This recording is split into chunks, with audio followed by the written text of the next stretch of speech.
This is O-Talk, a podcast covering the Ontario Hockey League. From people within the game. Oh, yeah.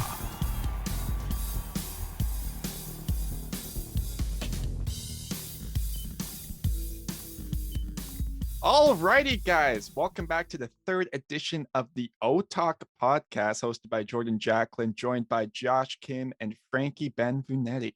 How you guys doing this week? Good, man. Feeling good. Busy week. Holy moly. It was a busy week. Just not even with OHL stuff, just life in general is really busy. So good to be back. Looking forward to today's episode. We got a jam-packed episode. Also looking forward to the O game. I feel like I'm hosting for the first time, so I feel like got to give myself some credit there. But yeah, it's good. I think I'm finally through like the busy portion of whatever last week was. So how are you doing, Frankie? I've lived the last week in fear because I know Josh is going to come up with some garbage for O game, so I'm pretty scared. But the first one, the first question's fine. The next two you might have trouble with. But yeah. Well, I asked you how many assists we'll get there when we Olis get there. got last year, so I'm afraid of what you've come up with this week. But yeah, I'm in the busy part of the season too, with Red Blacks and 67s going. It's been a couple long days here and there, but all in fun, a lot of fun. Not to mention our teams, like pretty well, not I guess not Jordan's. I don't know Mississauga's schedule, but I know Frankie, his 67s open the season on Friday in Oshawa. The Barry Boys, as I like to call them, open the season tomorrow at home against Oshawa, so that's exciting. And then I don't even know when Mississauga's first game. I know it's against Sudbury. Their home openers against Sudbury, but I don't even know when it is. So not even gonna try and guess. But yeah, let's dive right in here, Jordan. What do you got for us on tap first? Well, before we get into actual OHL talk, I have a little icebreaker question for you guys, just because I've been seeing this all around the internet. I've actually been seeing OHL teams asking their players this. Would you rather have toes as fingers or fingers as toes? Now, I already know my answer. I feel like there's a very obvious answer with this one. I would rather have fingers as toes. I basically already do. Agreed. So why is that, Josh? Whoa. I also agree with that. Just not even because mine are triple jointed. That's why they're kind of already like. It's just simple. Like then your feet can kind of be like hands a little bit. More than they are now. Yeah, but then you have thick. If your toes are your fingers, and you get thicker toes, or thicker fingers, I guess. Yeah, less. You know? But Jordan, have you ever tried to write with your toes? Yeah. Yeah, way less pictures practical. with your toes. I don't know. Like, I'm just way less practical. I'm just looking at the other side. But I guess I think the only easy. way you'd want toes as fingers is if you had a foot fetish, but that's it. Oh my god! Gonna have to put a notice before this podcast goes up. NSW. We're never already. gonna talk about any like that. Just skip the icebreakers altogether, man. Let's just dive into the news for God's sake. Alrighty, so let's look at Scott Wheeler from The Athletic put out his OHL preview today. And we had been kind of doing this the past 2 weeks in some ways, and we'll specifically get into what he's saying for division winners. Starting That's right, off, guys. Scott Wheeler and The Athletic copied us. Oh my goodness. definitely. Now we trademarked that previews. You never see anybody else doing that. So for the Midwest division, he had the Guelph Storm winning. And if I recall, I think, did we all say Guelph? Well, no. Frankie said London, which again is a no, fine pick. no. That was Jordan. Sorry. Yeah, I said Jordan London, said yeah. London. Yeah. Fine pick in my opinion. Again, we talked about it last week. Like that's fine. Alternating between Guelph or London, really not that big of a deal.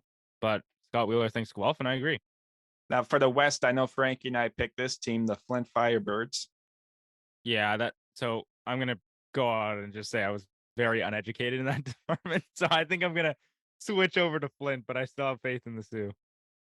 And then for the Central, the Mississauga Steelheads. That's who he has. And that's another one Frankie and I picked. Yeah, I got no words on that one. I don't think so. I don't think so. But yeah, that's fine. I think it's possible, but I mean, who knows, right? Yeah, Barry it's boy. also just his opinion, but. And I also said North Bay last. The last one, the East Division. Frankie was talking about this team a lot. The Peterborough This was a Petes. shocker. He has the Peterborough This was a Petes shocker. winning the division. Peterborough over like Kingston and Hamilton and Ottawa even. Like that's a hot take right there. Well, and I told you boys before we started recording too that I like talked myself out of picking Peterborough, but I like if I had to make that pick again this week, I would actually side with Scott Wheeler and I would pick the Petes. Well, I'm still sticking with Kingston. I am not changing that one. Well, he's saying I don't think Go ahead. I just don't think Peterborough has enough. And I know what Scott Wheeler said. I read the thing, but I don't think they have enough.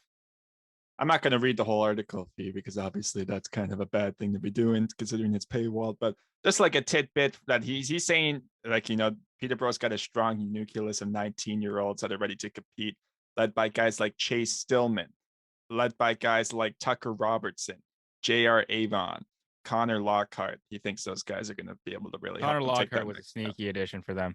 Yeah, That guy, and he was a former lottery pick in the OHL draft. Like that's a sneaky addition. he sure. was I want to say he was in that year where it was like just an absolutely loaded top of the class, right? Like it Definitely was like, absolutely loaded. And I think a lot of people forget about Connor Lockhart because he was drafted like in that like whole thing where it's like where like there was a bunch of other high end prospects going. Yeah, that's a sneaky addition for me. I really like that for Peterborough. And honestly their fan base and their content is their team overall I really like. So there's really nothing not to like, I don't think about that, but yeah. yeah, that was the Yeah. Shane Wright, Brent Othman, Connor Lockhart Yeah, was that's what I third thought. overall, Yeah. Brent Clark, Mason McTavish, Wyatt Johnson, Ben Goudreau, Ryan Winterton, Liam Arnsby made it up the top 9.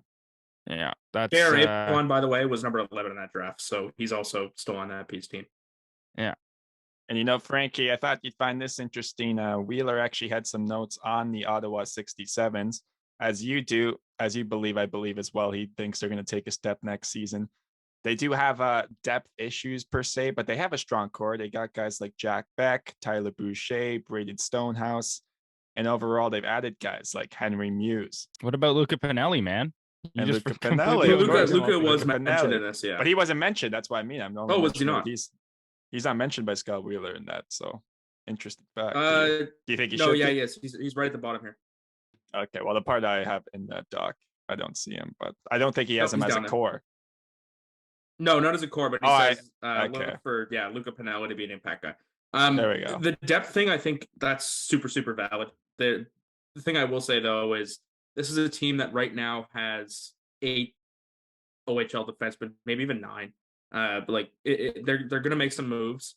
They have some guys. They have a ton of picks still that they kind of picked up in the offseason with the Cranley and the Guidevac trades. They got a bunch of picks for Alec Belanger last year. They're not done. That roster's not set. I've talked to James Boyd. He says, there is going to be moves. There has to be. They simply have too many young players right now. So I think they're going to make a couple of moves, maybe bring in an OA for sure at some point.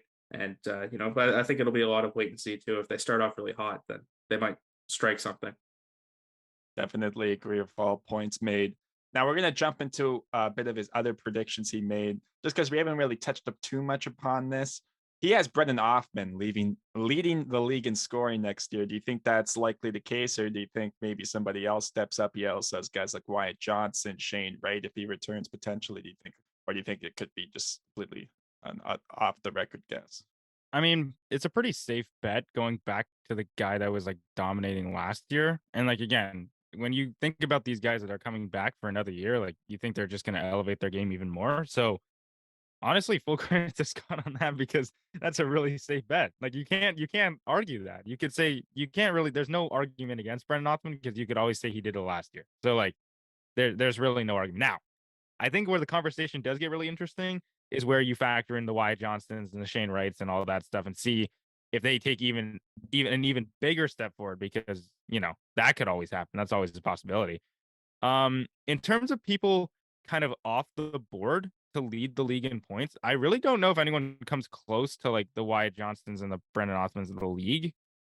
But like, if you're talking about like a dark horse candidate, like, I mean, if Hamilton's really good, you could always go like Logan Morrison, or if Peterborough's really good, you could always go like Chase Stillman or something like that. Like imagine Peterborough takes like that massive step forward and they have like one or two guys that go explode and have like an insane career year that kind of defines the OHL season. You never know. Yeah, I'm sticking with the Othman pick. Just like I think that Flint team is going to be really good, and it's usually one of the teams that is really good that has the leading scorer. I don't even see many guys that are off the record. Like a Stillman's a good option. A Wyatt Johnson is a good option. Even maybe like a James Hardy if he has a big year. I don't see Shane Wright there because he's going to play his 9 games in the NHL, and that's going to put him at 15, 16 to 20 missed games in the OHL. So he's Depends on how many games he gets, I guess. yeah, he's going to get the 9 for sure, I think. And then if he comes back, it'll be after that. Depends how quickly that happens. Like, I just can't see him. There's a scoring at lot of rate question to keep marks up with that. those guys that are on the fringe, like kind of on the bubble of like going to the NHL and not. Like it's hard to say. Like I that's a valid point for sure. If you- like Shane if you Wright went could actually points- miss too. If If Wright you went plays, points he's per not game, he might leading be up there. points per game per se. Moving Yeah. on to the top defenseman. This guy's an interesting name, and obviously Josh knows him well.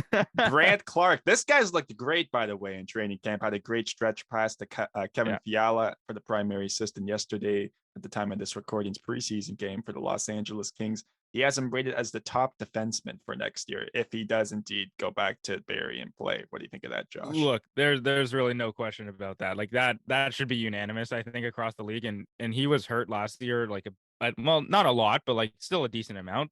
Man, Brandon Clark is one of if I think he is the best defenseman in the league, and obviously he's looked incredible at Kings camp, and of course we're all super happy for him. That's a safe pick too. Like there's a bunch of arguments stacked in his favor. Like one of the best power play quarterbacks I think I've ever seen.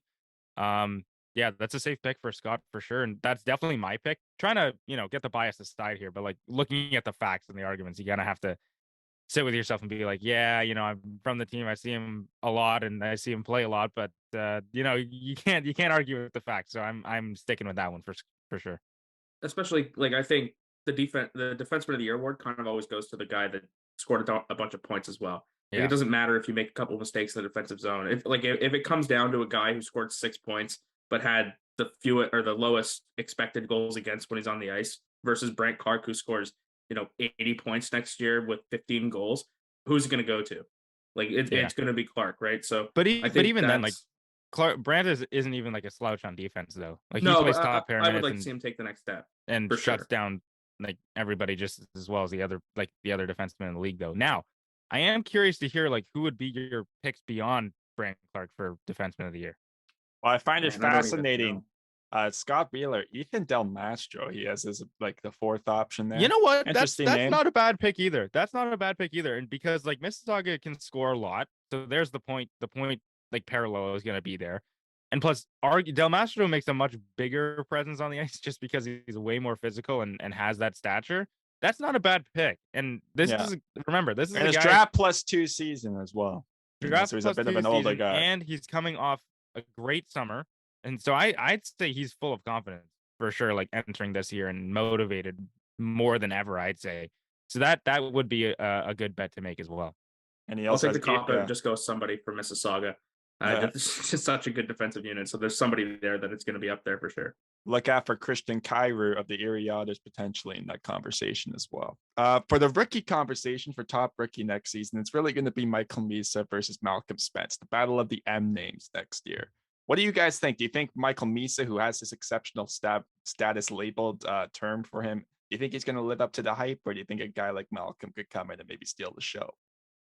Well, I think Michael Misa is going to live up to the hype for sure. I actually had the pleasure of seeing him train over the summer in the summer league that the OHL kind of associates herself with in the summer out of Scotiabank Pond in Toronto. He looks really good, and he was playing against OHL level players there too. So in that conversation, I do think he's going to live up to the hype. What I will say is I don't think he'll live up to the hype in the sense that he'll win Rookie of the Year, if that makes sense. I think the top 10, especially in this last OHL draft, all the way from Cole Beaudoin that the Colts took all the way to Henry Muse for the 67s, and even Sam Dickinson that's going to play with London this year, all of those guys could easily win Rookie of the Year. So, I mean, it's again, a safe bet for Scott to make and say like Michael Misa, the guy with exceptional status, is going to take the league by storm. But really, there are so many good candidates out there. So I don't think I'm leaving it up to Michael Misa to kind of take that. I think if I had to make a bet now, and I'm really thinking on the fly here, I think I'm going to go with Sam Dickinson to win Rookie of the Year. Just because, just because there are so many parallels between him and like other players like Cam Allen. Cam Allen had a great year last year. No, not Rookie of the Year, but like I think on a good team surrounded by some good players on that London team, he has to put up a lot of points, which is totally fine. And he won't be exposed, for lack of a better word, defensively because they have one of the best goalies in the league. So I think that the cards are dealt correctly for Dickinson to kind of take that and kind of run with it. But I'm not ruling out Misa by any means. I'm just saying, like, it's gonna be hard for him to take it. And finish it off, Frankie. What do you think? I actually agree with Josh on the Dickinson front. I think that he is a guy. Like, I get that Spence is up there; he's the number 2 pick, and you're kind of looking at he's the second best player in the draft. But I think Dickinson, in the situation that he was just put into, phenomenal situation. That being said, if Misa has a season where he scores 15 to 20 goals and puts up, a 50-point season, he's going to win Rookie of the Year. Absolutely, he's going to. And I think if he's going to be anywhere near the number 1 option on that team, like a 2-3 kind of guy, he's going to score that many points. So if he stays healthy, I think he's a shoo-in for Rookie of the Year. Interesting. We all have some different answers there, so that will be something to monitor as the season goes. As we head into our News of the Week segment, I guess who we're talking about again, the Niagara Ice Dogs. They're finally solved their too many goaltender situation as they've traded youngster Joseph Constanzo to the Windsor Spitfires for a 4th and 12th round pick. Shocking a little bit, at first glance, but you can kind of see some of the reasonings per se on what they're trying to go for. Maybe, like they had obviously just acquired Owen Flores. So clearly somebody had to go. It's just a bit surprising maybe that Constanzo is that guy. What do you think about that, Josh? Well, Constanzo is clearly the odd man out, and we've seen the new ownership of the Niagara Ice Dogs be among, if not, well, not even among. They have been by far, and it hasn't even been particularly close. They have been by far the most aggressive team in the summer. And you know what? As a fan, like a fan of junior hockey, as someone who loves the league, you love to see it because this was a team that was literally like beneath rock bottom last year. The team was terrible on the ice, and off the ice was even worse. And honestly, without the off ice stuff, I think we would have just called out the team on the ice more for being trash. But like thinking about it from that perspective, the team was terrible, but off they weren't even close to how bad it was off the ice. Their past ownership group was a complete joke. So now you have this really up and coming owner who's wanted to get involved in junior hockey for a long time, and he's being incredibly aggressive doing so. Now, I don't think he'll hit on all the moves, but the moves that he's made, just at least on paper, have looked phenomenal. And that team is already like out of the basement already, hypothetically speaking. Like it's been a quick turnaround, and there's a lot of new turnover on the roster. But man, you love to see it for a team that was bad to have them continuously try and get better that quickly too in a span of a couple of months. You love to see it. Now, about the trade specifically, I really like Joseph Constanzo. I think he has a lot of potential in this league. He's a really young goalie. Obviously, Windsor making a good move there, taking advantage of Niagara's goaltending situation. But they must see something in Owen Flores for them to ship off one of their younger goalies. Now, obviously, Josh Rosenzweig, all things considered, had a phenomenal year last year after Tucker Tynan was dealt to the Greyhounds. So they obviously have trust in him already. They must see something in Owen Flores. And I don't know Owen Flores that well, but honestly, when you think about it, like that's the only conclusion that you can draw here. Else they wouldn't have shipped off Constanzo and they wouldn't have acquired Owen Flores. So they must see something in him. I don't really know him as a player, so I'm looking forward to seeing what he can bring to the table this year. But at face value, that's a tough pill to swallow, I think, for a young goalie. Definitely. And what are your opinions, Frankie? It kind of reminds me of the Pittsburgh situation where they traded Marc-Andre Fleury for Matt Murray, and then Matt Murray for Tristan Jarry, and then Casey DeSmith is kind of making his case. Like they traded Tucker Tynan because Costanzo and Rosenzweig was such a strong duo, and now you pick up Owen Flores, who, to be fair, I've never seen him play, not even one time in my life, so I can't really talk about what he is. But to trade a guy that basically forced Tucker Tynan out the door, it seems risky. I don't know. I think it's going to be hard to get better from that trade. But part of me is also left wondering if they went, you know what, Joey is a guy that can start in this league. Maybe it's an opportunity kind of thing. Maybe he wanted to be able to start and they weren't able to offer that to him. So, I think for the player, it's a win because he deserves a starting spot in the league, and he wasn't going to get that behind Rosenzweig. Is Xavier Medina gone? That's a good question. Because if he's not, then there's no chance Constanzo starts in Windsor. No, Xavier Medina is still there. And same about Matt. So he would be, they have two 20-year-old goalies. Windsor? That's weird. That's really Constanzo, he's now in line to be the starter next year then. So like that's still something I Niagara guess. can And they offer. have Yeah, Cal sure. Downey too. So they actually have 3 guys already. I mean, I think something's obviously changing, but that's what elite something prospects clearly. are saying. That's an interesting note. But if you're There's Windsor, actually a you still second want note. that guy. Like you have 2 strong Yeah, goalies, and you'd that's a want a strong young team to begin with. yeah, you'd want a young goalie to kind of like that wants to prove himself in the league for sure. Um, there's actually a little bit of a second note about Niagara. I don't know if you guys saw this. I can't remember where I read it, but I was just doing some like background research on their new owner. And apparently they are making a strong push, quote unquote, strong push to host the Memorial Cup in 2023 I when saw it comes this. back to Ontario.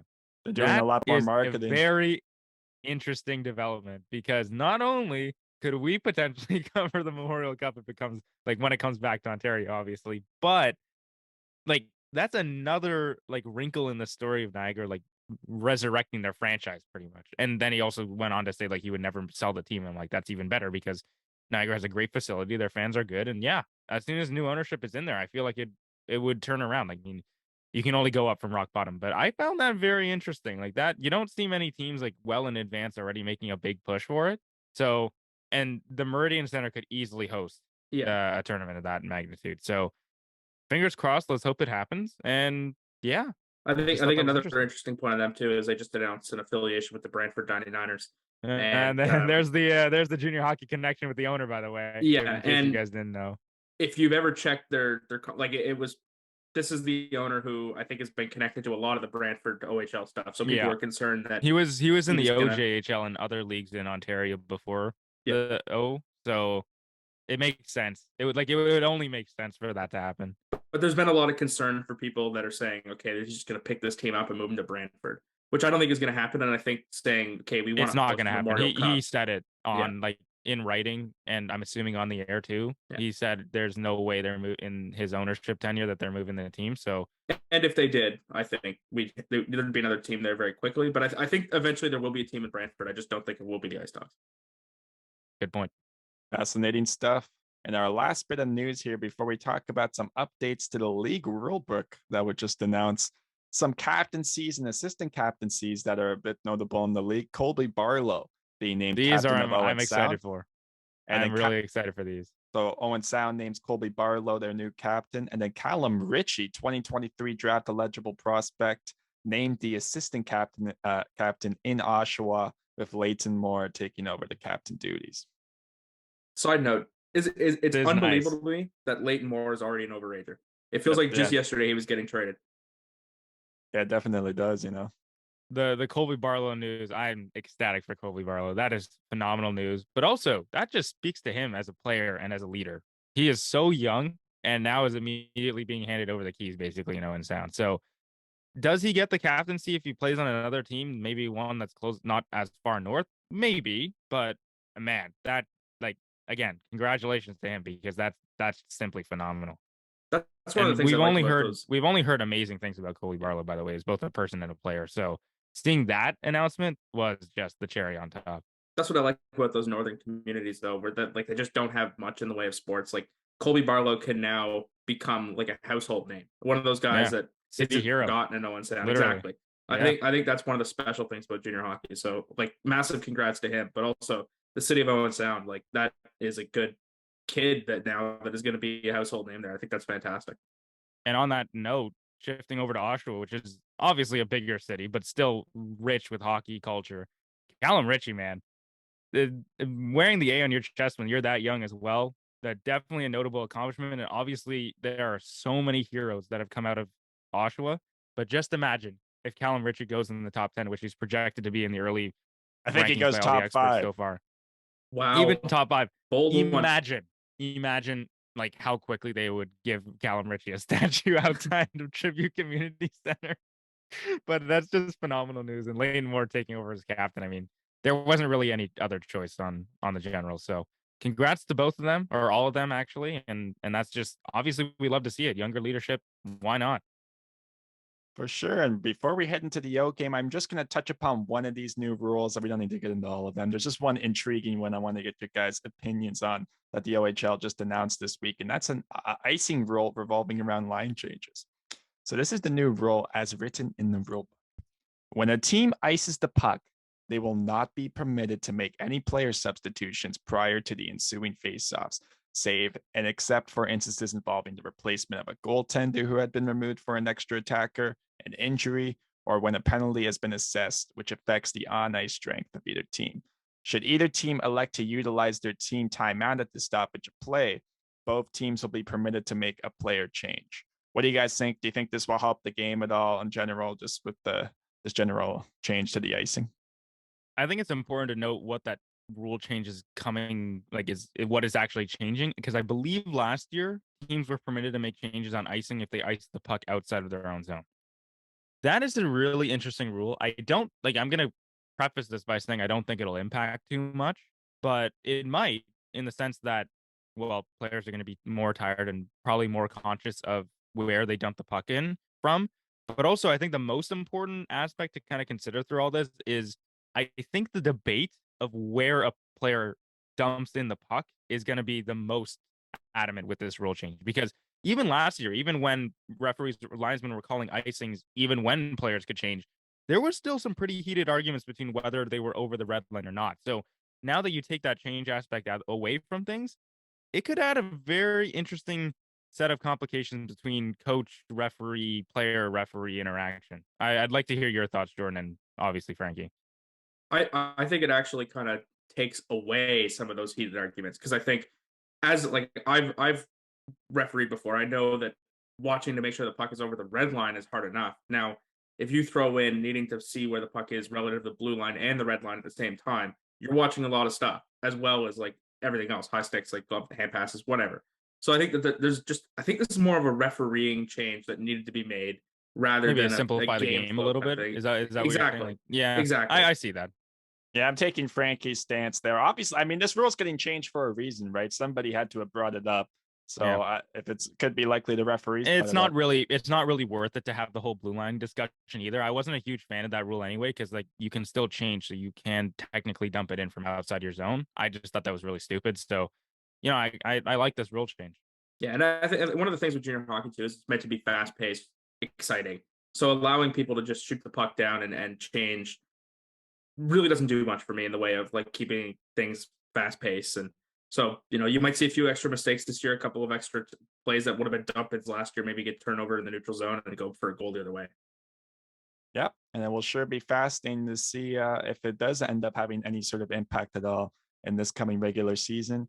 And Josh will now get us set up as he hosts his first ever O game. And welcome back to the O Talk podcast. It is the third edition of the O game. I am hosting for the very first time. Very excited. I'm glad we stuck to this whole rotation, because this is what makes it interesting. This is what makes it fun. So before I get into the three questions that I have listed for you guys, I'm gonna preface this by saying this is mainly rookie based. I didn't mean to do that, or I thought about it and I'm like, yeah, kind of stick to a theme here. And I mean, why waste time? Because we're just gonna dive right into it. And I took a page out of, I believe it was Jordan's book who asked us this in week 1, or the first edition of the O game. Who were the top 10 leading scorers amongst rookies in the OHL last season? Rack your brains. This one's going to be harder than just naming the top 10 scorers, because you have to think about rookies last year. Oh God! How many do we need? Sorry, 10, and I added a bonus 11 just for you, Frankie. And if you don't Is get Luke it, I'm Misa there. explain. I think Luke Misa might be one of them. Can you just wait till I explain the parameters of the question? I already know who the 11 is. That's funny. Give me a second. I will explain if Frankie does not get who the 11th is, but basic O game parameters still apply. 3 strikes. It's kind of like Jordan versus Frankie, but for the top 10 list, it's kind of hard to do that. For questions 2 and 3, it's pretty much directly who gets more, or who gets the answer, who gets more. This one, I guess it could be also who gets more, but I'll let you guys figure that out. So I'm going to ignore Jordan's guess, because that was before I was done explaining the question. Hold your horses there, buddy. Oh, well. But you guys may now begin guessing. Okay. So I'll throw Luke Misa's name as one of the 10. So you let your bias fool you, because Luke Misa is not on the top 10 list. Okay. That means everybody they must have at least had like 50 points then. Luke Misa, I think, had like 43. So I think that's very right because I know who number 11 is. And who is number 11, Frankie? Number 11 is Vincenz Rohr. It is Vincenz Rohr. I just wanted to throw that in there. So Frankie gets a bonus point, and Jacklin's down a strike. So Jordan, ball's back in your court. Oh God. So now this is actually the top 10. Vincenz Rohr was number 11. And he actually fell 1 point shy of like tying the 10th guy. So yeah, he good finished season with what, for 25 goals and 48 points, I think it was. 48 points right on the nose. And Jordan, I'm gonna need a guess.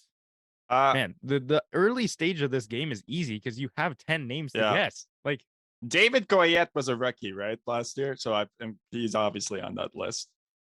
That is correct. Great guess for Jordan. I mean, that's a pretty no-brainer if I'm being honest, because he had a phenomenal year. After you guys guessed like correct answers, I'm gonna tell you where they finished. So we all know Vinny Rohr was number 11. David Goyette was actually number 1. Oh. Number one, and it wasn't particularly close. Number 1 with 73 points. Phenomenal season for David Goyette out of Sudbury. Frankie, back to you. This is actually difficult, Josh, because there is 2 years of rookies. So there's a wide array of players. That's and fair. I would say Edmonds, but I know that OAs don't count as rookies, even though it was his first year. So he's not going to be there. So I'm going to say Callum Ritchie. And just checking, Callum Ritchie not on the top 10 for no rookies. Way. What? At least according to my research. Are you serious? And now that your reactions are like that, I'm doubting my research a lot. So I'm just gonna double check. Are you serious? I know he cooled down in the second half of the year, but there was a stretch of time where he was scoring like 2 goals. I know there was a stretch of time for sure. I'm not doubting that at all. But not on this list. Wow. And no, I know. Okay. I feel no shame for getting that wrong. And Callum Ritchie actually finished 16th with 45 points, tied with Jake Carabella of the Guelph Storm with 45 points at 16. One below Ryan Abraham. Thank you for the free name there, by the way. I'm glad I didn't guess him. Oh, my bad. I never would have even thought of him. I wouldn't have thought of it. Okay, I have a name here. All right, so both of you down, 1 strike. Jordan, back to you. Wait, I only have 1 strike left? No, you have 1 strike. Okay, this is an interesting one because he won OHL Rookie of the Year last year, but I'm gonna have to. Is Cam Allen on this list? Cam Allen is not on this list. Man, these are like the good guesses. Like the Callum Ritchie, I think I would have guessed if I wasn't asking this question. But yeah, good guesses. But no, Cam Allen was a good balance, but I don't think he was like, insane at, but. So 2 strikes for Jordan. Frankie, man, you guys have gotten 2, and one of them is technically not even the answer. So this is crazy. Wow. I would have thought you guys would get more than this. There are some notable names on this list. Yeah, but I think a lot of the problem too, like I didn't see a single team in the West, so I don't know if I'm going to be able to guess a single player from the West because I didn't pay attention to it whatsoever. I think top prospects, maybe. No, actually, don't think top prospects. That's draft eligible. Never mind. Ignore I said that. But yeah. Jordan's down to 1 strike only already. I can't believe this. So wait, it's Frankie's turn now? Yeah, it is Frankie's turn. Matthew Soto. Think deep. Matthew Soto? No. Oh, God. And honestly, I don't know. That's wild. Matthew Soto was 50th overall. What? Okay. With 25 points. Oh, no. Yeah. That's a horrible guess. Okay, I got a name I'll throw out there. This is crazy. Let's hear it. Maybe not an obvious name, but I think on the Flint Firebirds, Colson Petrie is on the list. And just like that, Jordan Jacklin has struck out of the AO game. Or at least for the first question. Man, this is crazy. I did not think this was going to be this hard. I think you guys are going to kick yourselves when you hear some of these names. We definitely will. We will. But man, what is that? Yes. Oh my goodness. Okay, fine. I'll give you a hint. Do you want a hint? Yeah. There is a Flint Firebird on this list. Well, I'm not going to get it. Okay. I'm gonna say, oh my God, there's no way that this is gonna be right, but I'm gonna say Nick Lardis because I think he's just a good player. No, Nick Lardis is not on this list, and for education purposes, Nick Lardis. Give me a second. So we got two. There's only 2 names we got. We got 2 out of the 10. Lardis finished 29th, tied with Cam Allen, actually. Okay, but let's go in order. I saw like 30 of the 60 games against East Division opponents. Like this is Yeah, but there are also some East Division names on this list. Like this. Okay, I'm just gonna get to it, and I want to see your reaction because that was absurd. The fact that you got two names and one of them was technically outside the top 10, and I gave And you it was a pretty homer big answer hint. anyway. So going in order, so you got David Goyette, which I was at least you got that. But going in order, number 2, Cedric Wendell on the Owen Sound attack with 59. Never would have got that. Never would have got that. Never would have got Number that. 3, another Owen Sound attack member that's not Colby Barlow, but Servac Petrovsky had a phenomenal year last year. Number 4, Matthias Sapovalov from Saginaw. And this is where it gets interesting because this is where I think you guys definitely should have gotten some. Number 5 was Owen Beck. Okay. Oh, shit. Why did I say like, what is that? You were just well, pumping his tires to the moon last episode, and now you don't even know where he is. That's one of those ones, like, I almost forgot he was a rookie last year. yeah, no, it can be tough. Okay. Remember, but behind Owen Beck, actually tied with Owen Beck with 51 points. Ty Nelson. Phenomenal year in North Bay. I was going to guess Ty Nelson. Oh, my God. And I was thinking, like, if I guessed a defenseman, I'm going to look stupid. Number 6 or 7, Matthew Poitras on Guelph had 50. And he was tied, actually, at 50 with Evan Conyon on the Sudbury Wolves. That's a bit of a wild card name. But, yeah, he finished in the top 10 in rookie scoring. And then to round out the last 2, Bryce McConnell-Barker on Sault Ste. Marie. And the lone Flint Firebird, Gavin Hayes. So congratulations, boys. That was honestly one of the worst showings I've ever seen for any question. Bryce McConnell-Barker was draft eligible last year, correct? I don't think so. Or is it this year? I think it's this year. Josh has asked the toughest question so far. Rookie last year. Well, I was kind of half expecting you guys to name some of those players because the second question is it kind of goes with the first question. And now knowing that you didn't get a ton of the names in the first question, like, I don't know how the second question is going to go, but I'm going to ask it anyway. Okay. There were only 4 defensemen within the top 30 in rookie scoring last season. Ty Nelson was one of them at number 6. Who were the other 3 defensemen? Do I get to go first this time? Yeah, you can go first, Frankie. Cam Allen. Cam Allen nailed it. He was actually... You told us where he was. Yeah, I gave that away. He was actually, I believe, number 30. So, yeah. So you got 2 left. Okay, I'm going to say Bo Akey. No, as much as that pains me to say, Bo Akey was not in the top 30 in rookie scoring. Does he get a free point for saying Bo Akey? Absolutely not. This game is ruthless. No chance. Oh, man. Do you guys want the teams? I feel like the teams would help you. I'm gonna stop before you say that. I'm gonna give you a guess that we saw at Capital City Challenge. Patrician Bertucci. No. Okay, I have a name. Players. I have a name. Cam Allen's teammate, Michael Butchinger. That's how you say his name? Butchinger? I believe it's Bushinger. Bushinger? And so shockingly, magically, Jordan is correct. Oh my God! Because I remember Michael Bushinger finished with 44 points. That's impressive. So I guess whoever gets the last one wins now. Oh God! I don't even know if I have another answer. A name. This last one's tough. The middle one between Bushinger and Cam Allen is what tough. Division are they in? How about you tell us that so we can narrow it down? Oh, I think they're in the West. But if it's in the West, it's done. I can't even tell you half roster. Give me a second. So, just bear with me here. I believe it's a West team, and they are they're in the West. My bad, guys. I forgot. That's where we lack the most knowledge, but they are a West Division team. You could give me the team at this point, and you probably wouldn't get it. I wouldn't know. So do you want me to just tell you? Just tell us the team, and let's just see if we can even think of it. All right, Sault Ste. Marie's the team. I had a feeling. Oh. Do you know if it's a 2021 pick or a 2020 pick? Man, you guys are asking me the tough questions now. Yeah, we're really. You just click his name. You figure that one out quick. Yep. Give me a moment. He is, from what I can see here, he was actually drafted in 2022. He was drafted. Okay. Yeah. What team was he drafted by? Because we probably won't. 7th round, 208th overall by the Vancouver Canucks.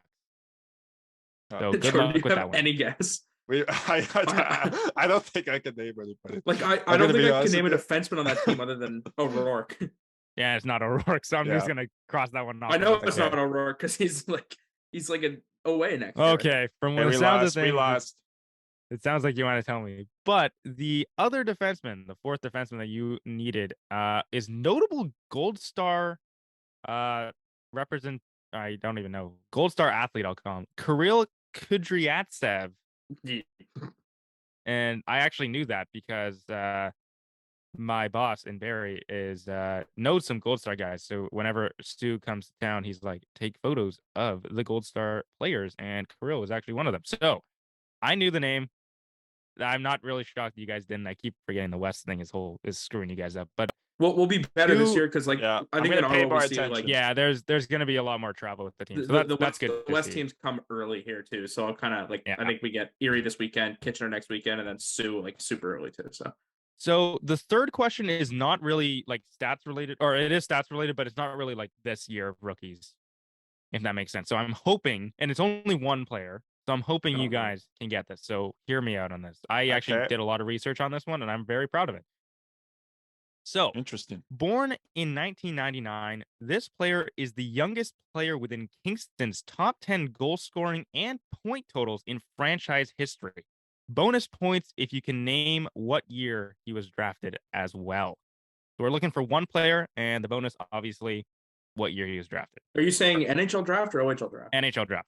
What year he was drafted in the NHL after his time on Kingston. But yes, Kingston has a lot of really good historic players. This one is probably the most recent historic player, and he sits in the top 10 in both goals and points in franchise history. So he was probably drafted 5 years ago in 2017 then, just by using that logic, if he was born in 1999. Is that your official guess? Like, well, am I supposed to guess that? Well, you can guess that first without I can knowing guess the that player. That's first? cool. Yeah. I'm gonna go +1. I'm gonna go 2018. Okay, I'll say 2017. And just like that, Jordan Jacklin secures the bonus. Oh my God. Drafted in Okay. 2017. I'm no coward. I'm not gonna steal an answer. But yeah, The so player. the question I becomes, feel like this should be who easy. was drafted in 2017 from your Kingston Frontenacs, and who was a notable enough player to have a position in the top 10 goals and points in franchise history? Good question. I was proud of myself. I am Wow. gonna I'm gonna be so upset when I hear who it is. Yeah, we're you gonna, will. we're gonna feel dumb, I think. Yep. The first two questions already proved that. Like, that was the Michael Bushinger was a great answer, but like, man, that first question was a tragedy on like all fronts. I think I know who it is. I just can't put the name into it. Okay, so you do not know who it is. I don't Jordan? know who it is. 2017. Anything? You're not looking at the answers, are you? No, You no, I look- don't you're know. looking like, I don't know. yeah, I'm try- just checking. Wasn't Gabe Velarde on Kingston? Is that your official guess? It's probably not him, but I'll say Gabe Velarde.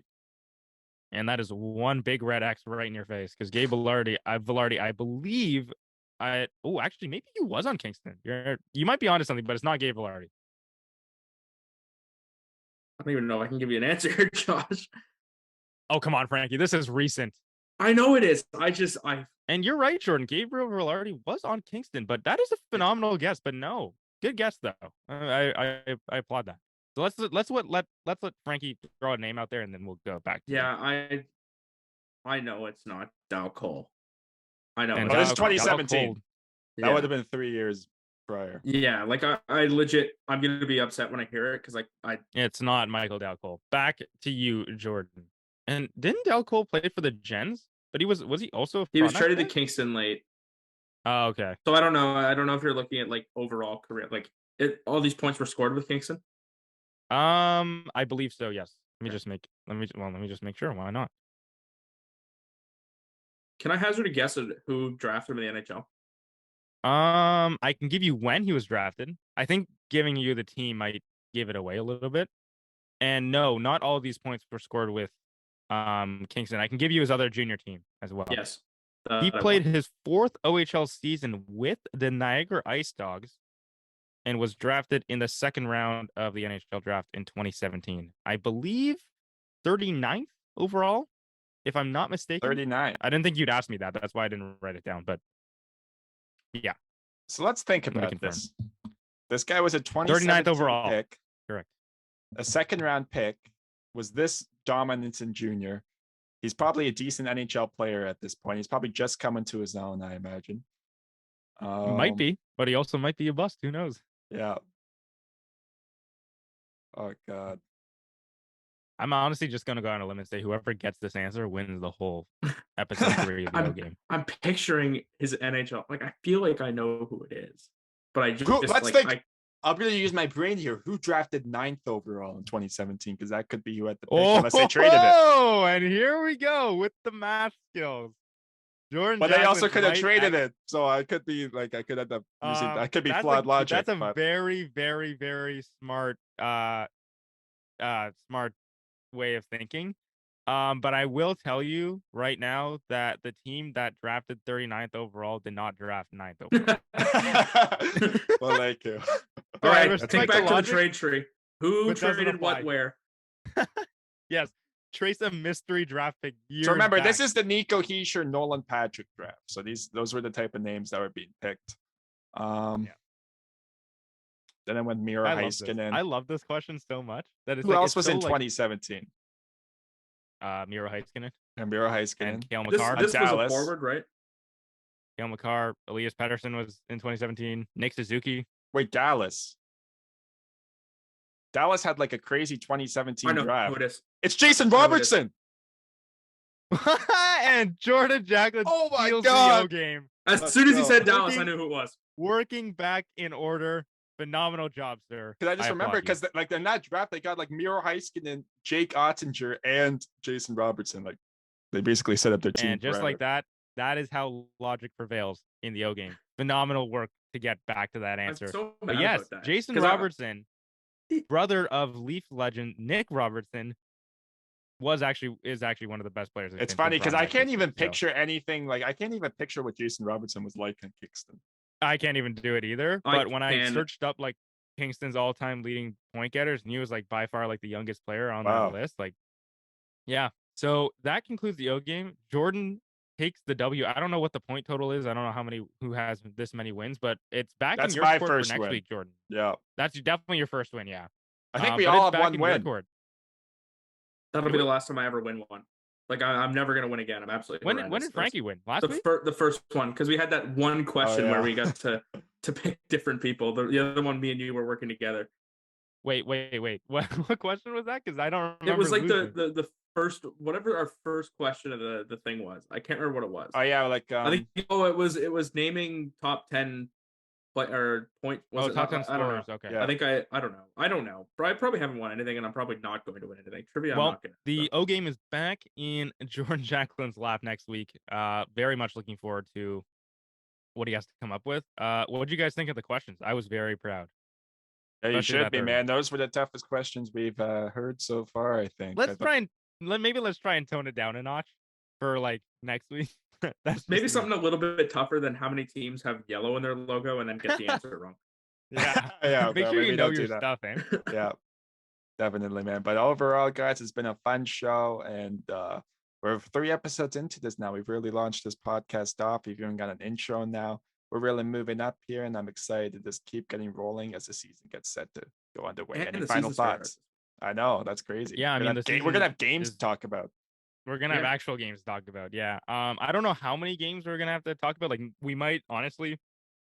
I'm just spitballing here, but we might just have to stick it to like what our teams did, if that makes sense. Just because we don't have the means or Unless there's like a Even the crazy time. game that week, that's really like yeah, we have unless to there's like talk a about. crazy game, we don't necessarily have the means or time to watch all the games in the league. But before we sign off, I just wanted to say this has been really fun so far, and all the credit goes to Jordan Jacklin sitting to my left because he's done a phenomenal job launching this off the ground, while Frankie and I kind of deal with more hands-on team-related stuff.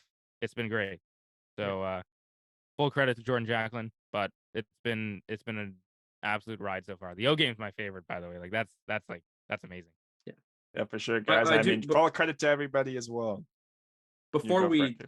jet out of here, I do want to ask you guys, like, is there a game that you're fired up for, like, in this first window? I'd even say like up to next Wednesday, because I'm gonna pick a game next Wednesday. Honestly, I am hyped. Absolutely hyped to see Callum Ritchie in action tomorrow. We're not Oh, gonna yeah, have that's Brant a back, good but one. it's gonna be okay. But I am dying to see Callum Ritchie versus Hunter Hayden in that whole like atmosphere on opening night. Like, come on, doesn't really get much better than that. Yeah, I'm I'm excited. gonna go the Flint Sioux game next Wednesday. Interesting. That's Okay. gonna be a clash. That's just gonna be a good hockey game. I'm so fired up to watch that one. Definitely. And And does anyone know where I can get a Colby Barlow Owen sound attack jersey with the C patch on? Yeah, true. We got to get that for Josh. And I'm excited to see David Goyette again when his team faces the Mississauga Steelheads. So I'm excited to see this new look Sudbury team. Maybe Joseph Costanzo ends up getting into that game somehow. Who knows? So could be a lot of fresh faces to look at in that one. Yeah. And overall, guys, yeah. For Josh and Frankie, this has been Jordan. This has been the O Talk podcast. Stay safe. Enjoy all these games, NHL, OHL, junior hockey, all that. Have some fun. Thanks for watching.